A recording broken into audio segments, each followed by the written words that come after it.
Thank you, Jovi. I really am deeply honored and very excited to be with you this afternoon. I thought after lunch we'd lose a lot of people, but it's nice to see that a lot of you are still hanging on here. For those of you who went to all the other talks this afternoon, I think a common theme that all the speakers were referring to was the importance in the treatment for whatever condition, osteoarthritis, gout, lupus, osteoporosis, whatever the type of ailment that you see your rheumatologist for, the basis of our treatments should really begin with your lifestyle habits at home. This is something that I had to learn more in-depthly on my own. It wasn't something that I was really trained for in internal medicine or my training as an arthritis specialist. And it's really through the questions and the interactions from my patients who kept asking me, Dr. Shibuya, what can I eat, or what shouldn't I eat, or what type of exercise, that really led me down this path. I've been going to health promoting conferences for over 10 years, and to tell you the truth, it's been probably the most rewarding and invigorating part of my practice, and I'm very honored to share this information with you today. So the talk today is chronic disease management, an integrative approach. So the objectives are to define for you what is a chronic disease and to help you understand what are 4 common contributing factors to chronic disease. Okay? I'm going to share with you a new type of appointment program we have now at our office called the Shared Medical Appointment. And basically, I'm going to explain to you what this acronym, SENSE, stands for. Or how can I make sense of chronic disease? I'm sure with any talk you went to, there was a lot of confusing terminology or scary potential side effects with meds that you were concerned about, okay? I want to give you a roadmap, which is this acronym called SENSE, as far as what you can do at home and work with your doctor to help get you better, whatever your chronic ailment is. And I'll tell you a little bit about our Fremont Holistic Center. So when we talk about a chronic disease, okay, it's defined as a condition that lasts for more than 3 months. It cannot be prevented by a vaccine, or it cannot be cured by a medication. And they just don't go away. That's why we call it chronic. Over 85% of Americans over the age of 65 have at least one, and a lot of my patients have several, okay? Some of the examples of a chronic disease have to do with coronary artery disease or heart disease, hepatic or liver disease, fatty liver, hepatitis, kidney problems, obesity, neurologic problems like memory problems or Alzheimer's, inflammatory conditions. Primarily, we see people with inflammation-related arthritis, otherwise called rheumatoid arthritis or lupus, and even cancers, okay? So what we're talking about today with regards to changing your lifestyle habits to be healthier can help a myriad of chronic diseases, okay? And these lifestyle changes, I don't like to refer to them as things like diets. Because when you refer to them as a diet, you think about it, I'm going to do the diet for the next 3 months before the wedding because I want to get into this dress. Okay? That's not what I'm talking about. I'm talking about changes that you make at home that you're going to live with and can do for the rest of your life. Okay? So these are the types of things that I think we need to start doing and talking to our patients about because of this problem. Okay? So these are healthcare costs. And this is what our federal government is spending. So we're here at 2016, almost 7% of the budget. By about 2050, 2052, healthcare costs are going to be equal to all other government spending combined. Okay? The government's going to go broke. Okay? Kind of scary. The government won't have additional monies to pay for schools, for roads, for defense, for anything else. We are so sick, we depend so much on the government that in 2050, a lot of us are still going to be around in 2050, the government at its current trajectory is going to go broke because all the other costs are going to be equal to healthcare. And if you look at it from a different perspective, if you're on Medicare or Medicaid, okay, by 2044, the projected cost of healthcare is going to equal the current level of taxation. I don't need to ask anyone here if you think you pay too much for taxes, right? If you think you pay for too much taxes now and the government's going to run out of money to pay for healthcare, in 2044, the current level of taxation is not going to be able to sustain the healthcare costs. So this is why it's so imperative that doctors and patients start talking about preventive measures that really begin at home with your lifestyle, because the government's going to go broke and our healthcare system is going to go broke. This is another way of looking at it. So the US, we're here on the far left. This is what the business sector or the private sector or your job pays for your healthcare. We pay the most above and beyond all these other countries, okay? So not only is the government paying a lot of money for your healthcare, your employer, okay, is getting a huge portion, this light blue portion, more than any other industrialized country in this Organization for Economic Cooperation and Development, okay? So what happens when your employer, who you work for, is getting all these additional healthcare costs? They pass it on to you, right? So your premiums go up, your copay goes up, okay? And so we are stuck in this situation where people have a lot of chronic diseases. The government can't afford to sustain the increased costs. The private sector cannot do it. And we are therefore falling in our standings as far as healthcare outcomes in the entire world, okay? So if you compare the United States to any other industrialized country, okay, we are not in the top 10 as far as healthcare outcomes. We spend the most, okay? Americans, we want the best, right? So we'll pay for the best. But we are actually about 38 in the whole world with regards to the outcomes, how well we do at managing these chronic diseases. So we pay the most, okay? But our outcomes as far as our health is number 38. So something needs to change, okay? I'm not here to tell you to abandon your doctors, okay? There are many, many strengths of Western medicine, and it primarily has to do with acute care, okay? So you get into a car accident, you go to the emergency room, they do blood tests, they check your bones, they help you with your fractures and your pain, okay? An acute problem responds to an acute intervention, okay? Western medicine has its roles and has its strengths. That has to do with surgery, trauma care, antibiotics, acute diagnoses. You go to the emergency room, you have shortness of breath, chest pain, they do tests to tell you if you have a heart attack or a blood clot to your lung and save your life, okay? That is still great medicine. When you try to apply this same model to a chronic disease, it doesn't work very well. This is a photo of William Osler. He was a very famous doc many, many years ago. And he once said, it is much more important to know what sort of patient, and in quotes I put lifestyle, because patients come with their habits, their lifestyle. It's more important to know what sort of patient has a disease than what sort of disease a patient has, okay? So if you can, for just a moment, think of yourself as this person in the middle, okay? And let's say you're having some tummy problems and you go to your general doctor or your GI doc and they say, oh, you have irritable bowel. They're dividing you up, okay? So we kind of divide up the diagnoses. And for each diagnosis, we give you a pill. And let's say you have headaches, you go to the neurologist, they say you have migraines and we give you a migraine pill. You go to your primary doctor, they order blood tests, you have high cholesterol, they give you a pill, okay? So we divide you up and we don't take a good look at you as a complete individual. Are you a complete individual with a lot of stress, poor sleep, poor diet, poor exercise? That may be contributing to all of these problems.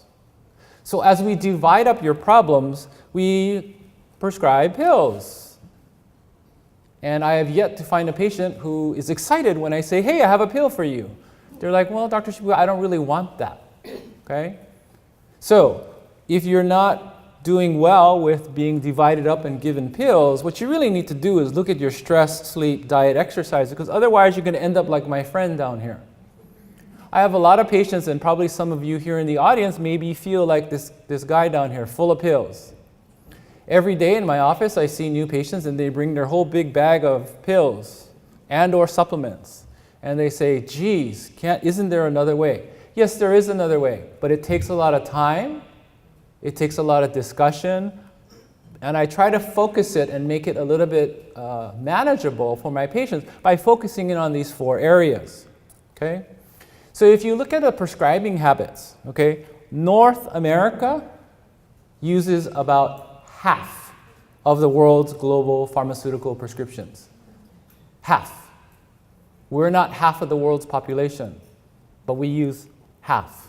Why? We want a quick, fast fix to our problems. Okay? There is no miracle cure, I'm sorry to tell you. I prescribe medications all day and we use them for a reason, we use them for a purpose, but there is no quick fix or magic pill. What we really need to be doing is talking to our patients about their New Year's resolution. My New Year's resolution is to stop lying to myself about making lifestyle changes. Okay? That's what I try to, and I see some of my patients nodding their head. Yeah, Dr. Shibuya, you keep telling me about that. A big one has to do with looking at stress. Okay? A lot of my patients look at me straight in the eye and tell me, Dr. Shibuya, I have no stress. And I know that that's usually a big red flag warning sign. Okay? Living in the Bay Area where it's very expensive, very crowded, very polluted, there's a lot of different things that can be also called as stress. It's not when you get a phone call 3 o'clock in the morning saying that your mother or your sister or your brother or your child is in the emergency room. Okay, that's extreme stress, but there are daily stresses that add to your illness physically. Okay, you also need to look at your sleep, your diet, and exercise. Okay. So in a chronic disease model, there are many things that you can target or focus. Okay, and the reason we do that is because 3 out of 4 deaths are related to chronic disease. So if we want to help people live longer and live healthier, happier lives, helping them change their lifestyle is going to be very, very helpful, very, very successful. If you only prescribe pills, which is what I was trained to do, you help this part of the puzzle, okay? But you're ignoring the rest. The lifestyle interventions to reduce stress, improve sleep, diet, exercise really cover a bigger portion. And the exciting part is, even though you think, well, it's probably not as strong as a pill, you're actually wrong.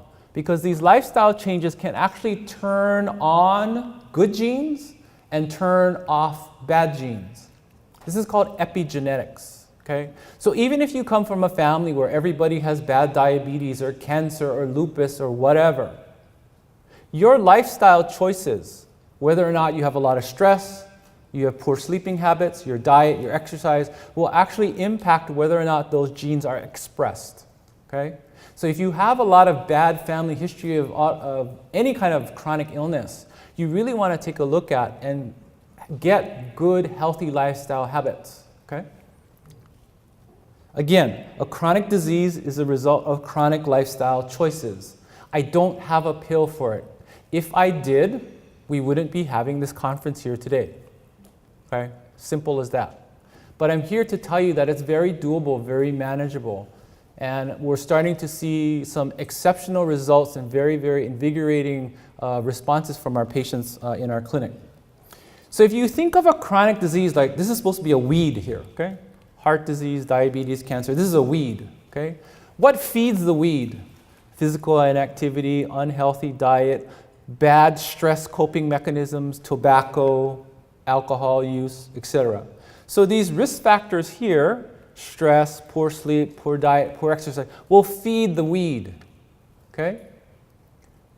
So if you want to get rid of the weed, you can put some weed killer, right? The poison, that would be like a drug. You can dig it out with a tool, that would be surgery, or you can adjust these lifestyle factors. So many different approaches. This is what I see every day in my clinic. The patient says, Doctor, I don't feel well and I'm not sure why. The doctor says, I want you to meditate for 20 minutes twice a day, exercise for at least 30 minutes a day, avoid processed foods, eat plenty of organic fruits and veggies, spend more time in nature, less indoors, stop worrying about things you can't control, ditch your TV, and come back in 3 weeks. Easier said than done, right? How many of you have heard that from your doctor? Some form of it, right? Okay. Now, the reason I put the clock up here is that's about the average time of a doctor appointment, 15 minutes. You can't do this education in 15 minutes. Because what you need to do is ask the person, what are they doing on their day-to-day habits? Because once you understand their current lifestyle habits, then you can suggest small changes, okay? When I talk to patients about their lifestyle changes, I'm telling them, my purpose here is not to make you a vegetarian. My purpose here today is to help you make a couple food choices that are going to be healthier for you that you can maintain, okay? Because it's no sense spending thousands of dollars going on a medically supervised meal replacement shake, 2-4 week, whatever plan, have you lose 40 pounds, go back to your old habits to gain back 50 pounds. There's no sense in doing that. You want to make the changes of things that you know you can sustain, okay? So this is what I wish my patients would ask me. How much longer do I have before I have to make a healthy lifestyle change? They usually tell me, Dr. Shibuya, I don't want to take that medicine. I don't want to, change my lifestyle, okay? But really, if you don't believe it, this is from Star Wars. Remember, any Star Wars fans here? When Luke is trying to get the fighter pilot up from, the swamp here, he says, I can't believe it. And Yoda very elegantly tells him, that is why you fail. If you don't believe it, you won't achieve it. And it's not that some people have willpower and some don't. It's that some people are ready to change and others are not. Okay? So I want you to ask yourself, do you believe in the power of a healthy lifestyle choice, and are you ready for lifestyle change? If the answer is yes, and you're one of our patients, we have shared medical appointments, which I'll explain to you in a little bit. Okay? And when I talk to my patients in their regular appointments, I tell them, I think we need to talk about your lifestyle. And a common response is, I'll try. And then I wish I had this poster. Maybe I should get the poster of Yoda. Basically, there is no try. You're either going to do it or you're not going to do it. Okay? Again, there's power in positive thinking. You tell yourself you're going to make these changes, you will do it. You may need to readjust it, change it, modify it. Okay?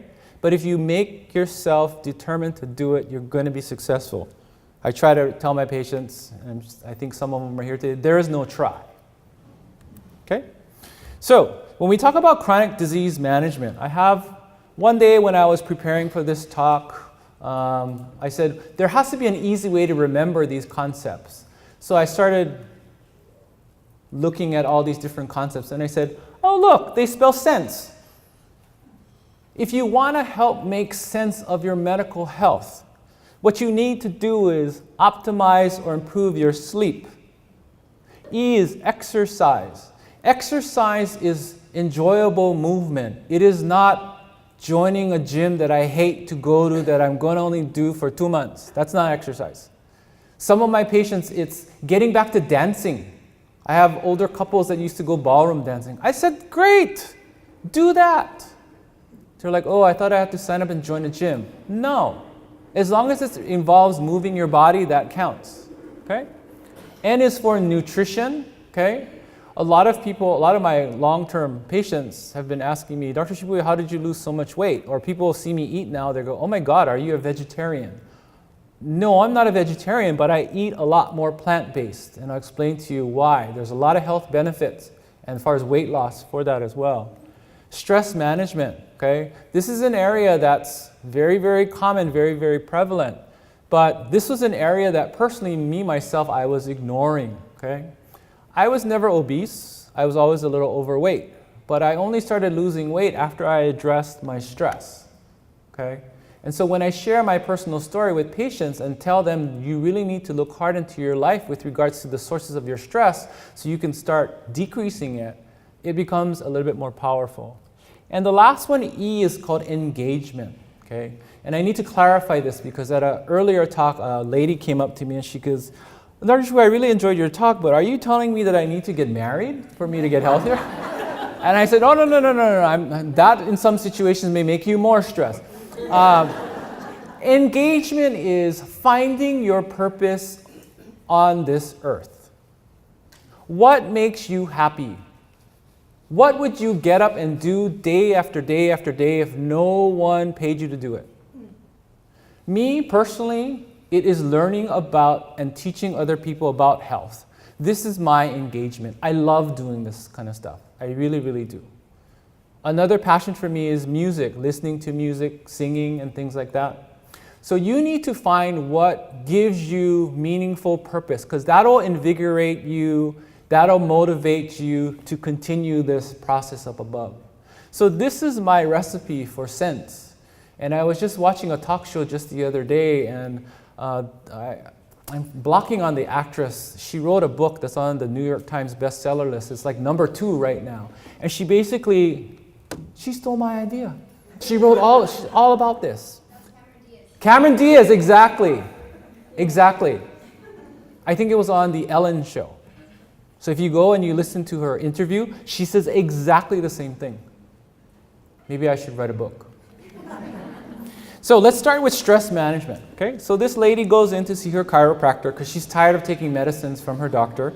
And she says, the pain starts in my husband's lower back, then it travels up his spine to his neck, then it comes out of his mouth into my ears. That's why I get these headaches. Does she need a pain pill? Does she need a chiropractic adjustment? She needs a new husband, right? So this is what I mean. It's kind of funny when you see the cartoon, but this is actually what I'm talking about. Looking at what in your day-to-day life is causing you to feel stressed out. Now, there are different kinds of stress, okay? There's stress in the environment. And it doesn't have to be the obvious things. Oh my God, it's too hot. Oh my God, it's too cold or rainy. It doesn't need to necessarily be loud noise. It can be the standard American diet. All of our processed foods, a lot of sugar. It's otherwise known as SAD, because our nutrition is very, very poor in this country based upon our current standard American diet. Or you can have toxic environments. Flint, Michigan is a prime example in the recent news about lead in the environment, okay? But there are other forms of stress besides the environment. Anger, depression, fear, guilt, your relationships, whether they be at home or at work, or moving, establishing new relationships, and they all will impact negatively your body, okay? So if you are wanting to get healthier, and for me, I didn't start losing weight until I addressed my stress, which was the government regulation of having to do the computers in the office. So we hired more staff, we hired a part-time doctor to help, which helped me reduce my stress. So if you want to get healthy, sometimes it's not as important as looking at what you're eating, but understanding what is eating you. What is stressed spelled backwards? Desserts. Write it out. S-T-R-E-S-S-E-D. Stressed. Okay? If you're stressed out and you look in the mirror, you see dessert. And that's the reason why we call it comfort food. When you're stressed out, you go for comfort food, right? So it's easier for you to maintain a healthy diet if you reduce your stress because you won't have the temptation to go for the desserts. Now, in your body, when you have an acute stress response, and stress is a good natural response, it protects your body, okay? Your brain releases a hormone called ACTH, which stimulates your adrenal gland, which sits on your kidney, to release other hormones, stress hormones, especially cortisol. Cortisol is like prednisone. And if you were in the lupus talk, it makes you hungry, gain weight, be moody, and can't sleep.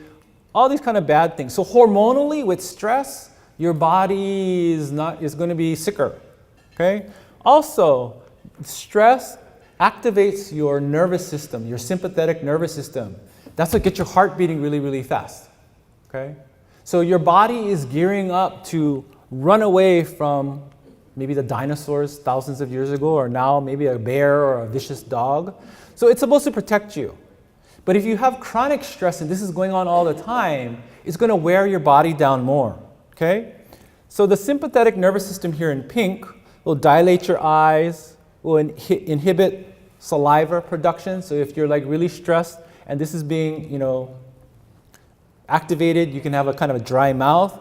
It'll increase your heart rate. There is a good thing because Mother Nature is very, very smart. She gives you a balance mechanism, which is called the parasympathetic nervous system. This is what deep breathing meditation will actually increase. So you want to find a good balance between the sympathetic and the parasympathetic. When your stress is activated, that's the fight or flight. Okay? That's what you deal with on a chronic day-to-day basis. Okay? When you activate the parasympathetic, the relaxing part, that's when your body rests, rejuvenates, recovers, and actually digests better. So if you have nutritional deficiencies or nutritional problems, a lot of times it's related to stress because even though you're eating, your body is not metabolizing and absorbing all the good nutrients from the food that you're eating. Okay? So these are two very big important reasons why looking at your stress is so very important for your physical health. And again, the vagus nerve is one of the big nerves that controls a lot of the major internal organs, is highly associated with the parasympathetic nervous system. So if you don't know how to do deep breathing or meditation, these are the things that we teach. Okay? You can sign up for classes. There are many, many different types of classes. There are health benefits. The American Heart Association really recommends mindfulness meditation. Why? It reduces heart attacks by 50%, 50. So if you have heart disease and you want to prevent a heart attack, especially if you've already had one, a very important prescription is meditation.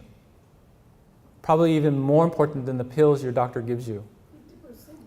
50, not 15, 50. Okay?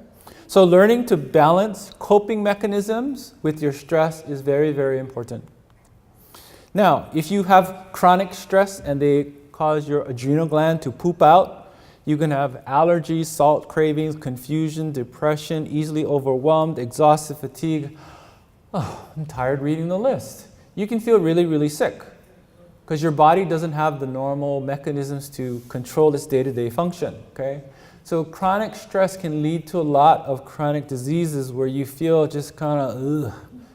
Now, there is a severe form called Addison's where the adrenal gland basically stops working. Okay? But the chronic stress that I'm talking about is a milder form of Addison's where there's not enough production of the stress-related hormones because of the chronic stress. Okay? So, addressing your stress is really, really important. Why? It'll also shrink your brain. Okay?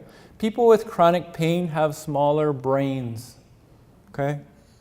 Pain is an unpleasant emotional as well as sensory experience associated with actual or potential tissue damage. Okay?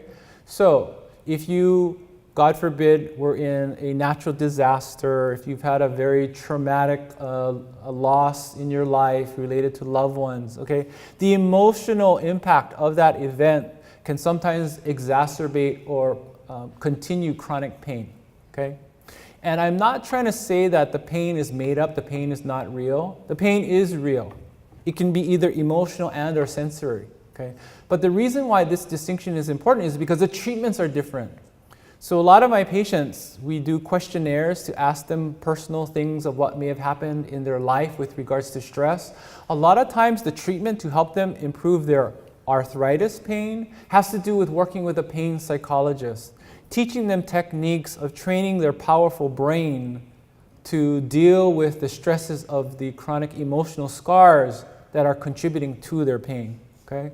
We are very, very fortunate. We are very highly evolved. We have a very primitive reflex brain like amphibians do. We have a slightly higher limbic system, which is where our emotions are held. But we also have a larger brain in the hemisphere. That's where your thoughts are kept. Okay? So we're very fortunate because we have 3 different opportunities to interfere with different pain mechanisms. And if we can teach people techniques, cognitive behavioral therapy, mindfulness-based stress reduction, it works through the higher level functioning of the brain to suppress chronic pain mechanisms, okay? These are all done in attempts to reduce your dependence on pills, okay? If you had pain that's 10 out of 10, okay? Mother's Day, I'm going to use an example of childbirth, okay? So let's say during childbirth, your pain is 10 out of 10. If we give you a strong narcotic pain pill, your pain level will go from a 10 to maybe, if you're lucky, an 8. Okay? 10 to 8. Better, but still pretty bad. If you use cognitive behavioral therapy, if you are morbidly obese and you lose 5 to 10% of your body weight, your 10 out of 10 pain will actually go down to 5. Much more powerful. So these lifestyle interventions are very, very useful, but they take a long time to explain to patients. And patients need to believe in their doctor that they're doing things that are going to be helpful. Again, the body achieves what the mind believes. So if you believe in this, that it's going to work, the chances are it's most likely going to be helpful. The good thing about stress is that it's not the stress that kills us, it's our reaction to it. So if you choose to get emotional about the pain, that's going to make the pain worse. If you choose to manage your pain by doing deep breathing meditation, it'll actually help your pain get better, okay?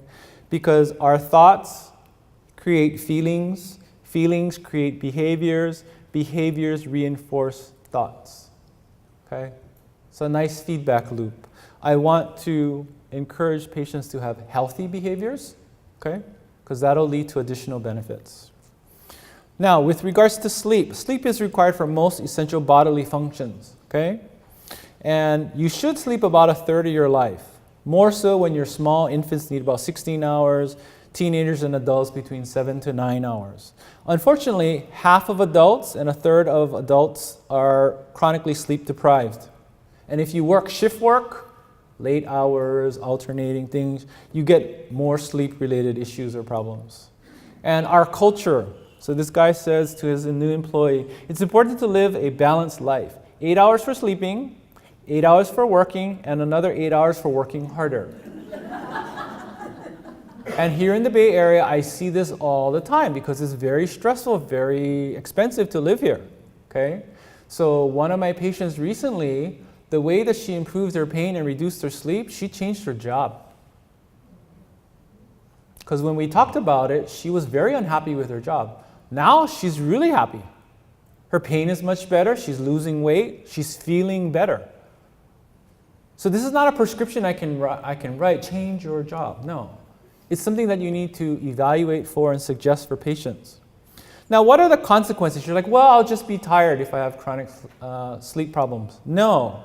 You're going to develop chronic disease. There's higher rates of coronary artery disease and car accidents related to sleeping problems. You get hormone changes, and if you have poor sleep, there are more hormones that promote weight gain and obesity if you don't sleep well. So wouldn't it be nice to lose weight? It's just that you change your sleep? That doesn't sound too bad, right? Gee, improve my sleep and lose some weight? Huh, sounds pretty good. You have decreased reasoning skills, you don't think as clearly, association with obesity, neurologic problems, memory problems, even suicide, emotional problems, depression, anxiety. There's increased inflammation and immune system problems related to poor sleep, and cancers are 35% higher. So a lot of times in my practice, I give patients sleep questionnaires, and ask any of my patients here today, they're just like, oh my God, here Dr. Shibuya goes, another questionnaire. The reason I do the questionnaire is you need to ask a bunch of questions to find out if there's a problem. And so if we have to spend that short amount of time in your office visit asking about all these questions, I may not get to other things. So that's why we do it at the beginning. As soon as patients check in, we do questionnaires. Now some patients say, well, Dr. Shibuya, I sleep fine, I just take my sleeping pills. Well, that doesn't get you off the hook. 6 to 10% of the US adult population is on a sleep drug for poor sleep.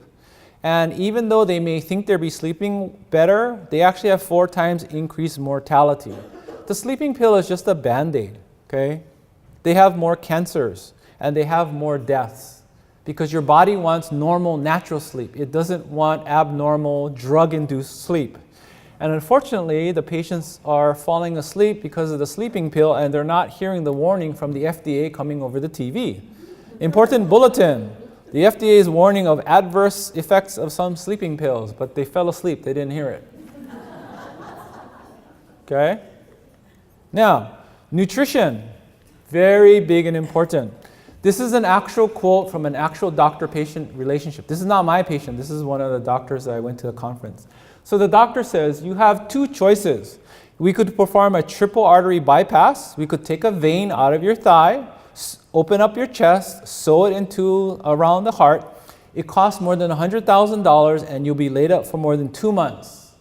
Or your other option, we could advise you to eat healthier, maybe a vegan diet. And the patient says, a vegan diet? My, that sounds pretty extreme. Yeah, that's what the patient actually said. And I just want to leave some images in your brain. Kind of you are what you eat. You see the hamburger? You see Pepsi? Okay? If you are on Facebook, if you follow and like Fremont Rheumatology, which is our office, we post short little videos. I'm not sure if anyone of you heard of the documentary called Sugar Coated. It's an investigative look into the business practices of all the food and sugar industry, basically making a comparison with the tobacco industry. So the tobacco industry uses marketing campaigns that are very similar to what the food industry is doing. Because if you compare the addictive effects of sugar to cocaine, they're pretty equal. So we are a sugar-addicted society. And that's why it's really hard for patients to make dietary changes. Because it's all over the place. It's all over the place. It's even in your lunch in the cookie, exactly. But if you know that, that's half the battle. Okay? So when we talk about our diet therapy, okay, it comes from many, many years ago. Hippocrates said, let food be your medicine and medicine be your food. Start at home, start at the dinner table. As we already mentioned, the standard American diet is just that. It's sad. It promotes inflammation and weight gain, and it can promote a lot of different kinds of arthritis. If you gain more weight, you have more chance of wearing down your joints, especially the weight-bearing joints of the knee. If you drink a lot of soda, a lot of sugary desserts, that leads to higher uric acid in your blood, promoting gout. Okay? But the good news is, if you make healthier choices, less processed, less sugar, whole fruits and vegetables, anti-inflammatory diet, and fiber, you can reverse some of this. Okay? It takes a lot of education. And sometimes if you don't eat a lot of cold water fish like salmon or mackerel or anchovies, you can supplement with omegas and other things to be kind of helpful. It is not just what you're eating, it's how it's prepared. Okay? So if you like frying, roasting, or broiling, and I have to admit, I used to love all those foods. They promote the changing of the chemistry of the food where you get more advanced glycation end products or AGEs. Basically, that leads to more health-related issues, cancer and aging. Boiling, poaching, or stewing is less harmful, less changing of the food. So the method of which the food is prepared is also very important. As you've been seeing over the past decade, the supersizing, phenomenon now is going in the reverse direction, right? Now it's all the mini ones, right? The mini Coke, the mini Happy Meal. Why? People are making smarter choices. They're not going out to situations in which they're going to be tempted to get the bigger portion. A lot of restaurants now are doing buy one, take one home. So when you go to the restaurant and have the promotion, buy one, get one free, what do you do? You eat more, right? But if you go to restaurants now that buy one, take one home, you can eat it later. Correct. There's no one perfect diet. A common question is, Dr. Shibuya, what is the diet that you're on? There's no perfect diet. My general recommendation for you is if a diet tells you to absolutely restrict something, it's probably bad. Okay? Because there are good carbs and there are bad carbs. There are good fats, there are bad fats. There are good proteins, there are bad proteins. So it's all about learning how to do that and learning how to cook. Okay? So at our office, we have weekend seminars. And in March, we did one called the Super Shape Up. Because I got kind of tired talking to all my patients about how I lost over 30 pounds. So we had a 3-hour session, which we're going to do again in August. And one of the things that I did was I actually brought in food that I prepared that I'm now eating to show people that it is very doable, very affordable, and actually quite tasty that you can actually do for yourself at home. So the one in August, one of my new inspirations now is cooking a lot with quinoa and cauliflower. So did you know that you can make like an Alfredo sauce out of cauliflower? Anybody like chicken Alfredo pasta? Well, all the fat, right? Tastes really good, but you kind of feel... that's my reminder to myself. But there are ways that you can change your diet. And I don't want you to think of it as changing your diet so you're going to deprive yourself. Okay? There are ways that you can do it. So, why is it hard to make a change? Well, this cartoon really explains it. I'm going to McDonald's. Okay. I'm going out for a cigarette. Okay. I'm going out to get drunk. Okay. I'm going vegan. Yeah, but what about all the protein and calcium? I heard this vegan couple had a baby who was basically they killed the baby because they went crazy. So if you talk about changing your diet to be healthier, there's a lot of external pressure from friends, family, people you're around to make it hard to change. Okay? But if you're aware of that and prepare for it, eat before you go out, bring your own food sometimes. These are ways that you can kind of adjust for these. Because food is similar to religion. I grew up in Hawaii where white rice is the Bible. It is. White rice is the Bible. But in moving to California and changing my diet, I now only eat brown rice. Having said that, I do have white rice in my house. That's for when my family from Hawaii visits, because they won't eat my brown rice. Okay? Now, there is a rationale for nutrient therapy, the SAD diet we talked about. Okay? If you have chronic ailments that increase your body's need for healthy nutrients and things like that, or you may be pregnant or stressed or have bad habits that require additional ones. So there's a lot of benefit for changing your diet to get healthier.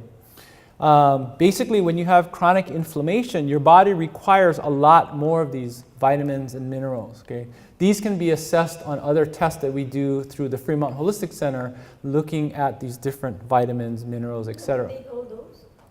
Well, these are things that are used up when you have a lot of inflammation. So making sure you get them from your diet or supplements becomes even more important. Similarly with pain. If you have chronic pain, your body uses a lot more of these vitamins and minerals. So you want to make sure that you're getting a good diet and or supplement. Okay? Because you are what you eat. So I advise you, don't be cheap, fast, or easy, or fake. Okay? I'm going to skip over this. Exercise, again, find something you enjoy. Next door, one of the sponsors, the Arthritis Foundation, they really helped me when I first came to Fremont in 2004 get these different exercise classes going. They have a yearly arthritis walk. So if you like walking and you want to meet new friends who are interested in arthritis, sign up with them next door. Your diet helps you to lose weight, but exercise helps you to keep it off. And to just give you a general goal, okay? Everyone in your head right now, think of your weight. Okay? Take 10% of that. If you lose 10% of that, that'll improve your overall general health. Reduce your blood pressure, reduce your pain, reduce your cholesterol. So if you're 200 pounds, that's 20 pounds. Very doable. Okay? You don't have to lose 50 or 100. That would be nice, but start small. Even 5% or 10 pounds. Because if you look at people who are genetically predisposed to being obese, this is the Amish. Okay? They have a lot of genes that promote obesity, but they don't get obese. Why? They walk 17,000 steps a day on average. So if you have a smartphone or you have a pedometer, track how many steps you have and slowly increase it. Because you can use exercise to prevent, diagnose, or rehabilitate a problem. So I would rather prevent a heart attack rather than use exercise to diagnose or rehab later. Okay? And when you compare lifestyle intervention to a medication like metformin to prevent diabetes, the lifestyle intervention is even better than the medicine. So if you don't like taking the pills, you don't like going to your doctor and getting another pill, look at your lifestyle. It's very powerful. You're going to need some support though, okay? So if a lot of you feel like a lot of my patients tell me, Dr. Shibuya, I don't like your meds. I said, are you ready to change your lifestyle? Stress reduction, exercise, nutrition, sleep, engagement. I hope this is starting to make sense for you and that you remember this acronym SENSE, because I really think that that'll give you something to look in. Because if you make 1 or 2 changes in each of these categories, that's potentially 10 healthy lifestyle behaviors. It takes about 2 months for you to create a new habit. And one of the first things that I did, which was a little hard for me, is to drink water. So if you don't drink a lot of water, you may want to find a 2-ounce cup. I put this in my bathroom. So as soon as I get up, I wash my face. I take 2 glasses right there. Before I leave the house, I have my green tea container, another 2 cups. So by the time I get to the office, I've had 4 cups of water right there. Now, the first thing I need to do is go to the bathroom. But I'm already off to a good start. Because if you keep the water in you, you tend to be fuller. Helps your kidneys clean your blood. For women, it helps with your skin tone, maybe a beauty tip. So these are some small things, but you need to do it consistently, okay? If you want to control your blood pressure naturally, you can do it through these lifestyle management. If you lose weight and you're overweight, your blood pressure will go down by 3 points. If you Google online for the DASH diet, which basically is based on whole fruits, vegetables, nuts, healthy fats, you can reduce your blood pressure by 5 to 6 points. If you count and track your sodium, 3 points. So there are many, many different ways that you can get to the same endpoint. It's just that your doctors don't really have the time and a lot of times don't have the knowledge to help you problem solve on how to make these changes. And this is no joke, okay? I just came back from a trip from Europe. In Europe, they have pharmacies spelled like that. Okay? So the farmer is giving the patient, I think I had a cabbage or something, or lettuce, and he says, take 1 daily with tomatoes and cucumbers. Funny joke, but actually very serious. Get back to eating whole foods. Don't go to the PHARMACY. Go to the FARMACY. Eating whole fruits and vegetables. There's a great, great open farmers market Sundays in Irvington. Does anyone go there? Yeah? Yeah? I go sometimes. If you see me there, say hi. Okay?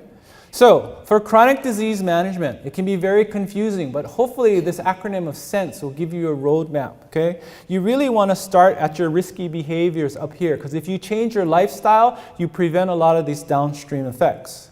If you're sick and tired of seeing too many doctors because you have early markers of disease, again, look at your lifestyle. Because if you do not, what's going to happen is you're going to take too many pills for these chronic diseases. So again, look at what can be contributing to the chronic disease you have by your lifestyle. Sleep, stress, diet, exercise, okay?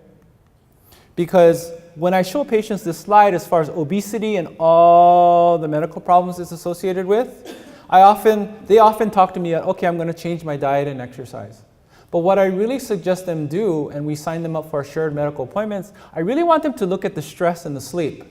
Because if they're too stressed out, they're going to go for comfort food. If they're too tired, they're not going to get moving or do any form of exercise. So you got to look at the whole complete picture. And that's what's transformed me personally with regards to my own weight loss journey. And it is what is really, really helping my patients through our shared medical appointments at Fremont Rheumatology. If you go to our website, you can learn more about this. I'll be here for any questions. This is not an actual session, but this is kind of what we do. We get a group of people together and I lecture and then we see them one-on-one. And I'm going to end here by showing you just some visuals, okay? So this was the obesity trend in 1990, okay? No state above 20% obesity, okay?